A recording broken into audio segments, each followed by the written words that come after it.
শপথ গ্রহণ ইস্যুতে নয়া মোড়। রাজভবন সূত্রে খবর, রাজ্যের মুখ্যমন্ত্রী ও রাজ্যের শাসক দলের বিরুদ্ধে আদালতের দ্বারস্থ হচ্ছেন রাজ্যপাল সিভি আনন্দ বোস। তাদের বিরুদ্ধে মানহানির মামলা দায়ের করতে চলেছেন রাজ্যপাল বোস। তৃণমূলের জয়ী 2 সদস্যের শপথকে কেন্দ্র করে বেশ কয়েকদিন ধরেই রাজ্য রাজভবন দড়ি টানাটানি চলছে।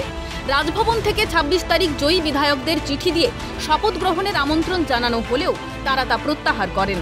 পাল্টা চিঠি দিয়ে বিধানসভায় শপথ গ্রহণের আবেদন করেন তারা। এই পরিস্থিতির মধ্যেই বৃহস্পতিবার রাজ্যপালকে বেনজির আক্রমণ করেন রাজ্যের মুখ্যমন্ত্রী মমতা বন্দ্যোপাধ্যায়।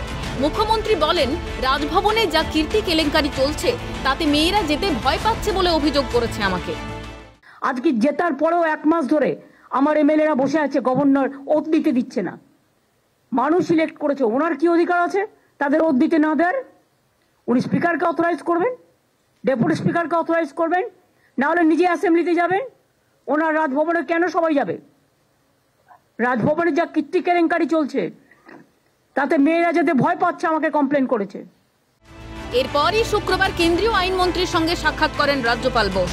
রাষ্ট্রপতি উপরাষ্ট্রপতির সঙ্গেও তার সাক্ষাতের কথা জানান বোস। এর মধ্যেই রাজভবন সূত্রে খবর মেলে, মুখ্যমন্ত্রীর বিরুদ্ধে মানহানির মামলা দায়ের করতে চলেছেন তিনি। যদিও এ বিষয়ে রাজ্যপালকেই নিশানা করেন বিধানসভার অধ্যক্ষ।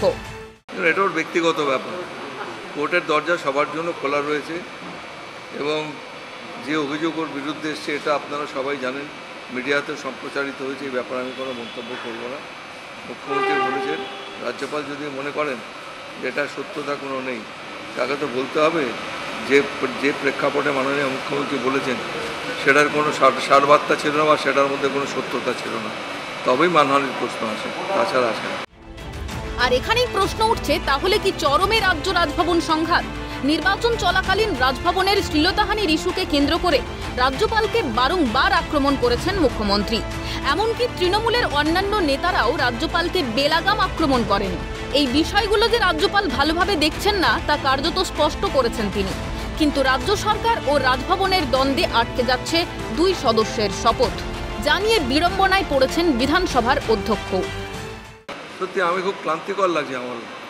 এত ক্লান্ত হয়ে গেছি, একটা শপথ গ্রহণকে কেন্দ্র করে এত টালবাহানা। রাজ্যপালকে তো আমি আপনাদের মাধ্যমে আমি অনুরোধ করব, আপনি বিধানসভাতে আসুন।